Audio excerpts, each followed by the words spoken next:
come sempre si alza l'asticella, noi lo stiamo facendo, anche quest'anno abbiamo voluto davvero investire ancora di più nel Vinitaly. Il Friuli Venezia Giulia è protagonista al Vinitaly 2025, in programma dal 6 al 9 aprile prossimi alla Fiera di Verona.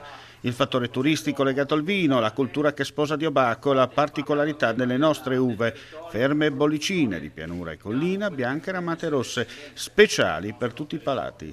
La Kermesse Scaligera sarà una vetrina fondamentale come il quadrante Europa, intreccio logistico strategico per la resilienza a chilometro zero della promozione dell'intera regione con il vino tra i pilastri di eccellenza. 1500 metri quadrati per ospitare 80 aziende che occuperanno lo stand della regione, sommate ai 50 produttori che hanno optato per il loro spazio. E sui dazi minacciati dall'inquilino della Casa Bianca, anche sul vino importato negli Stati Uniti? I dazi di per sé incideranno. Ora bisogna, prima di far proclami, di fare delle riflessioni, di adottare delle contromosse, bisognerà vedere in concreto quanto e come questi dazi verranno e quando verranno, se verranno messi a terra. Un Vinitaly spumeggiante, tutto da scoprire da parte degli acquirenti che assaggeranno i nostri vini.